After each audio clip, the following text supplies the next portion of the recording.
दोस्तों ये है नथिंग का फोन 4A Pro और बात करें तो नथिंग का शायद इस साल का सबसे महंगा फोन हो सकता है क्योंकि इस साल नथिंग अपना फोन 4 को निकालने नहीं वाली और ये जो 4A Pro है ये तकरीबन 40,000 रुपए से शुरू होता है। और खास बात है कि जो नॉर्मल 4A आया था 4A Pro आया था इसमें कुछ यहाँ पे चेंज किए गए थे और अगर आप इस फोन को ध्यान से देखेंगे तो पीछे की तरफ आपको यूनिबॉडी एल्यूमिनियम डिजाइन देखने को मिलेगा, यानी कि एक ऐसा मेटालिक डिजाइन जो आमतौर पे आज के समय के फोन से जा चुका है और आज के समय में ज्यादातर फोन यहाँ पे ग्लास बैक के ऊपर फोकस करते हैं, इवन खुद 4A में भी, लेकिन यहाँ पे मेटालिक बैक दिया है। और सच बात बताऊं कुछ लोगों को ये मेटालिक बैक यहाँ पे याद दिला सकता है पुराने iPhone 6 की, क्योंकि वैसे ही एंटीना लाइन और वैसे ही कुछ चीजें दी गई है। लेकिन एक खास बात है कि 4A Pro के अंदर यहाँ पे क्या किया गया है। अगर आप पीछे का बैक पैनल यहाँ पे ध्यान से देखेंगे तो ट्रांसपेरेंट डिजाइन देखा जाए तो जो नथिंग की पहचान था थोड़ा सा गायब होता हुआ जा रहा है। और एक बात बता सकता हूँ कि यहाँ पे पीछे की तरफ आपको जो नया ग्लिफ इंटरफेस मिल रहा है इसको कहा जा रहा है ग्लिफ मैट्रिक्स, जिसके अंदर 137 LED डॉट मैट्रिक्स डिस्प्ले है, यानी कि छोटी छोटी LED लाइट्स लगी है। इसका जो यूज केस होता है बिल्कुल ग्लिफ लाइटिंग जैसा, यानी कोई कॉल लगेगा तो पीछे जो लाइट्स होती है अलग अलग डिजाइन का यूज करके आपको ग्लो करते हुए देखने को मिलेंगी। इसका यूज यहाँ पे किया जा सकता है स्मार्ट नोटिफिकेशन में, यानी कि कोई डिस्प्ले कॉलर आईडी कर सकता है, यहाँ तक कि ऐप आइकन आ सकता है, कोई अलर्ट आ सकती है। यहाँ तक की बात करें डिजिटल क्लॉक, बैटरी लेवल कैसा है या वॉल्यूम लेवल कैसा है, वो सब डिक्टेट करने में पीछे की चीजें काम करेंगी। और देखा जाए तो ऐसा ही सिमिलर डिजाइन हमने नथिंग के फोन 3 में देखा था, ये कुछ वैसा ही है, वैसे ही सिमिलर चीज इन्होंने यहाँ पे रेप्लिकेट करने की कोशिश करी है। और हाँ, इसको कस्टमाइज भी किया जा सकता है, जिसके लोग यहाँ पे ग्लिफ टॉयज को बनाए, यानी कि मिनी मैट्रिक्स की एक अलग अलग एप्स रहेंगी छोटी छोटी जिनको आप यहाँ पे रन कर सकते हैं। और बेसिकली ग्लिफ मैट्रिक्स के साथ कुछ अलग किसी को खेल वगैरह खेलना है, कुछ गेम्स वगैरह किसी को खेलना है, कुछ नई चीज अगर एक्सप्लोर करनी है तो कर सकते हैं। और हाँ, अगर आप पीछे का कैमरा यूज करेंगे तो ऐसे थोड़ा सा ऐसा व्यू फाउंडर तरीके से भी देख सकते हैं। हालांकि प्रॉपर डिस्प्ले नहीं है, सिर्फ LED लाइट से आपको यहाँ पर देखने को मिलेंगी, तो एक बात है। और हाँ, अगर मैं ग्लिफ टॉयज की बात कर रहा था तो नथिंग की कम्युनिटी यहाँ पर क्या कर रही है कि अलग अलग तरीकों से अपनी छोटी छोटी एप्स यहाँ पे आप बना सकते हैं, पब्लिश कर सकते हैं, ताकि लोग उन्हें डाउनलोड करके ग्लिफ लाइटिंग के साथ खेल सकते हैं। इसके साथ ही एसेंशियल एप्स की चीज भी लेकर आने वाले, जिसके अंदर कोई भी अगर यूजर है वो सिर्फ नॉर्मल कोड लिख के अपनी पर्सनलाइज या कस्टमाइज एक ऐप बना सकता है और उसे शेयर कर सकता है, कोई भी इंसान उसे डाउनलोड कर सकता है। तो इस तरह कुछ चीजों को नथिंग के OS 4.1 में इंटीग्रेट किया जाएगा। तो ये कुछ नई चीजें लोग लेकर आ रहे हैं और ऐसा नहीं कि जो एसेंशियल एप्स है ये फोन 4A Pro में रहेंगी, ये 4A के अंदर भी देखने को मिलेगी, नथिंग फोन 3 में भी देखने को मिलेगी। तो ये कुछ चीजें जो इस फोन को यहाँ थोड़ा सा यूनिक और अलग बनाती है, साइड हटके बनाती है दूसरे फोन की कंपैरिजन में। लेकिन अब बात करते हैं कि इस फोन के अंदर बाकी चीजों पर क्या काम किया गया। जिसकी बात करें कि सॉफ्टवेयर में नथिंग OS 4.1 देखने को मिलता है और ये 4.1 बिल्कुल वैसा जैसा 4A में था। यहाँ पे देखा जाए तो कस्टमाइजेशन के ऑप्शंस आपको कई सारे देखने को मिलते हैं। यहाँ पे आपको एसेंशियल की देखने को मिलती है लेफ्ट साइड की तरफ, जिसे दबा के आप जो एसेंशियल स्पेस होता है उसे एक्टिवेट कर सकते हैं, जहाँ पे अपना वॉइस नोट ले सकते हैं, नोट्स ले सकते हैं, यहाँ तक कि स्क्रीनशॉट वगैरह ले सकते हैं। और उसके बाद ये एसेंशियल स्पेस में जाएगी सारी चीजें, जिसके बाद AI का यूज करके आप प्रोसेसिंग कर सकते हैं। इसके अलावा इवन वॉइस रिकॉर्डिंग का और ट्रांसक्रिप्शन का फीचर्स इन्होंने डाल रखा है। तो इस तरीके के बेसिक फीचर्स डाले। और हाँ, जो नथिंग ने रिसेंटली जो यहाँ पे ग्लैंस को जैसे ग्लिम्स बना के यहाँ पर इंट्रोड्यूस कर दिया था कुछ समय पहले अपडेट से, तो वो चीज फोन 4A Pro के साथ नहीं है। तो इस वजह से यहाँ पे कोई भी एड्स और एक्स्ट्रा ब्लोटवेयर आपको देखने को नहीं मिल रहा है। एक क्लीन यूजर एक्सपीरियंस मिल रहा है। ये बेस्ड एंड्रॉइड 16 पे और ये फोन 3 मेजर एंड्रॉइड के अपडेट लेगा और 6 साल के सिक्योरिटी पैचेस लेगा। इसके साथ ही बात करें पीछे के डिजाइन की तो लुक एंड फील काफी अच्छा है। हालांकि देखा जाए तो अगर गिर जाए तो ये टूटेगा नहीं, लेकिन डेंट यहाँ पे आ सकते हैं। और फोन हल्का सा बल्कि लगता है, अराउंड 210 ग्राम जो इसका वेट है, तो ये एक चीज है कुछ लोगों को भारी लग सकते हो। फोन का डिजाइन भी काफी ज्यादा बड़ा लगता है। इसके साथ ही अगर हम लोग बात करें तो मेटालिक बिल्ड के फायदे नुकसान क्या है। देखो, ये मेटालिक बिल्ड होती है ना, कई बार आपकी वेपर चेंबर कूलिंग जैसे भी काम करती है, यानी कि फोन के अंदर जो हीट डिसिपेशन होता है वो अच्छे से होता है। इसका डाउन साइड इधर ये कि अगर आप बेंचमार्किंग या गेमिंग करेंगे तो आपको पीछे गर्म फील हो सकता है अगर आप इसे हाथों से पकड़ेंगे। तो कवर केस लगा के रखना, तो वो एक चीज रहेगी। हालांकि बात की जाए तो पीछे से जो फोन है उसका जो डिजाइन है, इसके जो लुक्स है वो काफी अच्छे यहाँ पर लगते हैं और यूनिक लगते हैं, ये बात माननी पड़ेगी। अगली चीज यहाँ पर ये कि फोन के अंदर अगर परफॉर्मेंस एक्सपेक्ट कर रहे हो तो फोन की कीमत 40,000 रुपए, इसमें स्नैपड्रैगन 7 Gen 4 आता है और इस प्राइस पॉइंट पे बेटर प्रोसेसर और अच्छा डिलीवर किया जा सकता था। 7 Gen 4 के बारे में बात करें तो AnTuTu का बेंचमार्क यहाँ पे 1.4 मिलियन आता है और 1.4 मिलियन मेरे हिसाब से ठीक ठाक स्कोर है, लेकिन 40,000 रुपए के ऊपर में और बेटर स्कोर को यहाँ पे एक्सपेक्ट कर रहा था। इसके साथ ही बात करें तो कैमरास में तो इसका कैमरा सेटअप कोई ज्यादा खास नहीं। यहाँ पे मेन कैमरा सोनी का LYT सेंसर डाल रखा है 50 मेगापिक्सल का 3.5x का पेरिस्कोप जूम डाल रखा है। ये टेट्रा प्रिज्म जूम है, ये 140x तक जूम कर लेता है, लेकिन 3.5x के बाद जितना भी जूम होता है वो डिजिटल होता है। और 8 मेगापिक्सल का अल्ट्रा वाइड और 32 MP का सेल्फी है। कैमरा सैंपल्स आपको दिखा रहा हूँ, आप एक बात नोटिस कीजिए कि क्वालिटी इसकी ठीक ठाक है 40,000 रुपए के प्राइस पॉइंट पे। एक अच्छी बात है कि XDR क्वालिटी की इमेजेस ले लेता है ये, जिसके अंदर ये HDR इमेजेस जो इंस्टाग्राम में अगर आप शेयर करेंगे तो वहां पे आप HDR फोटोज आप देखेंगे तो बिल्कुल वैसा है जैसा कुछ आईफोन में होता है ना कि आईफोन से फोटो लेते तो HDR की फोटो यहाँ पे इंस्टाग्राम पे जब शेयर करते तो वो HDR में शेयर होती है, वैसी चीज आप इसके साथ भी कर सकते हैं। इसके साथ ही नथिंग ने यहाँ पे कैमरा प्रीसेट्स को लेकर आई है और नथिंग की कम्युनिटी भी अलग अलग टाइप के प्रीसेट्स को बना सकती है, जिसपे कलर ट्यूनिंग वगैरह अलग अलग रहती है, जिस वजह से जो लाइका के इफेक्ट्स या हैसलब्लैड के जो इफेक्ट्स होते हैं ना, वो यहाँ पे रेप्लिकेट किए जा सकते हैं। तो जो कैमरा प्रीसेट्स है ना, वो एक अच्छा फीचर डाला है। ओवरऑल अगर कैमरा के बारे में बात करूं तो डिसेंट कैमरा ही बोलूंगा, कोई ज्यादा खास कैमरा नहीं बोलूंगा। अल्ट्रा वाइड सेंसर अभी भी वीके 8 मेगापिक्सल का 4K 30 FPS में रिकॉर्डिंग कर सकता है। सेल्फी में 4K वीडियो रिकॉर्डिंग का फीचर बिल्कुल देखने को नहीं मिलता है। कलर्स वगैरह ठीक है, लेकिन थोड़ी स्किन टोन्स बाकी चीजें थोड़ी सी बेटर हो सकती थी। ओवरऑल बोलना चाहूंगा कि कैमरा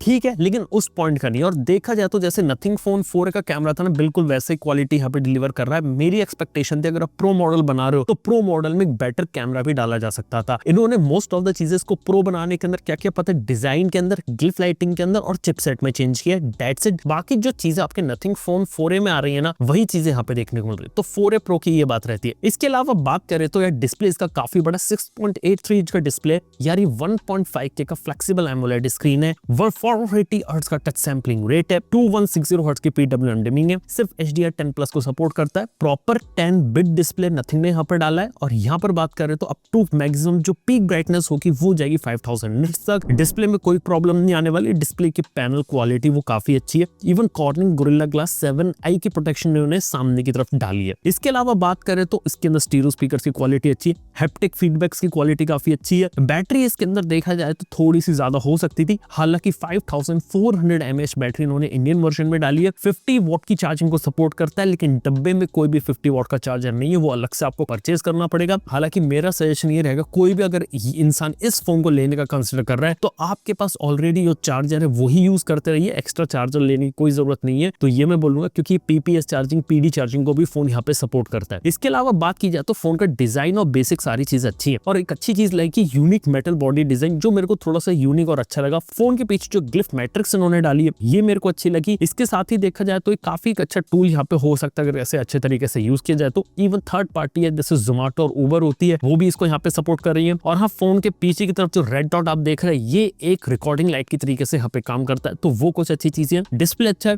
इवन परफॉर्मेंस देखा जाए तो 7 Gen 4 एक अच्छा है। मैं नहीं बोलूंगा कि प्रीमियम प्रोसेसर उन्होंने दे दिया, क्योंकि स्नैपड्रैगन 8 सीरीज के चिप्स भी यहाँ पर आपको देखने को मिलते हैं। तो वो एक ऐसी चीज है कि जहाँ पे नथिंग ने थोड़ी सी कॉस्ट कटिंग मेरे को लग रहा है कर दी। 7 Gen 4 है और नथिंग का पूरा ऐसा कोशिश लग रही है कि ये लोग एक्सपीरियंस देने की कोशिश कर रहे हैं, स्पेसिफिकेशन पे इतना ज्यादा नहीं खेल रहे। तो अगर आपकी प्रायोरिटी स्पेसिफिकेशन है तो दूसरे फोन पे जाइए, लेकिन अगर आपको लगता है कि मैं डिजाइन पे अच्छा देखना चाहता हूँ, फोन थोड़ा सा यूनिक लगा और ठीक ठाक परफॉर्मेंस मिले, यानी कि मेरा फोन लैग नहीं करे, हैंग नहीं करे, स्मूथली चलता रहे, सोशल मीडिया एप्स बाकी सारी चीजें चलती रहे, तो ये 7 Gen 4 जो चिप है वो सारे बेसिक काम आपके कर लेगी, उसमें कोई दिक्कत नहीं आएगी। इसके साथ ही कैमरास ठीक ठाक है, लेकिन प्राइस के हिसाब से थोड़े से और बेटर किए जा सकते थे, क्योंकि देखा जाए तो 4A जैसे सेटअप आपको देखने को मिल रहा है। Even 4K 60 FPS recording, selfie 4K recording, ऐसे फीचर्स को डाला जा सकता था। बैटरी लाइफ वगैरह ठीक है, लेकिन कोई भी आपको मेटालिक बिल्ड के साथ कोई भी वायरलेस चार्जिंग वगैरह देखने को नहीं मिल रही, तो वो एक चीज है। इसके साथ ही डब्बे में कोई भी चार्जर देखने को नहीं मिलता है। तो यार ये कुछ चीजें जहाँ पे नथिंग वालों ने थोड़ी कॉस्ट कटिंग वगैरह कर दी, लेकिन ओवरऑल देखा जाए तो एक डिसेंट सा फोन उन्होंने बनाया, ऐसे कोई खास चीज नहीं है। और ओवरऑल बोलना चाहूंगा कि नथिंग वाले ना अगर प्रो वर्जन कभी भी आगे चल के बनाए तो उसके अंदर कैमरा पे और प्रोसेसर पे थोड़ा और ज्यादा अच्छा फोकस कर सकते हैं, जहाँ पे प्रो का मतलब रहता है प्रोफेशनल, यानी कि आपको अच्छी परफॉर्मेंस भी मिलेगी और एक अच्छे लेवल के कैमरास मिलेंगे। बस यही दो चीजें रहेंगी। एल्स देखा तो 40,000 के हिसाब से थोड़ा सा एक्सपेंसिव साइड में जाता हुआ फोन लग रहा है, और लग रहा है कि नथिंग वाले ने थोड़ा महंगा फोन ना है। हालांकि 40,000 भी सिर्फ इसके बेस मॉडल का प्राइस है 128GB वाले का, क्योंकि आप इसका 256GB वर्जन लेने जाएंगे तो 43,000 का मिलेगा, और top and 12GB RAM 256GB 46,000 का है। हालांकि बिना डिस्काउंट और ऑफर के प्राइसिंग में बता रहा हूँ, डिस्काउंट ऑफर एक्सचेंज बोनस मिला के कीमत कम हो सकती है। फ्लिपकार्ट पे फोन अवेलेबल है, डिस्क्रिप्शन वगैरह में लिंक दे दूंगा, किसको चेक करना है तो कर सकता है, आपके ऊपर है। हालांकि कुछ बातें थी नथिंग के फोन 4A प्रो के बारे में, ठीक फोन है लेकिन थोड़े इंप्रूवमेंट ये लोग कर सकते हैं अपने आने वाले वर्जन में। तो यार देख के लगता है कि अब तो नथिंग ने अपने फोन 4A निकाल दी है। अब देखने वाली बात है फोन 4 कब आता है, और अब देखने ये भी होगा कि CMF के लाइनअप में नथिंग वाले अपने किस तरीके के प्रोडक्ट्स यहाँ पर निकालते हैं। तो दोस्तों ये होती है नथिंग के फोन 4A प्रो की कहानी। थैंक यू बने रहने के लिए। मैं आपसे मिलता हूँ अपने नेक्स्ट वीडियो के अंदर। Good bye.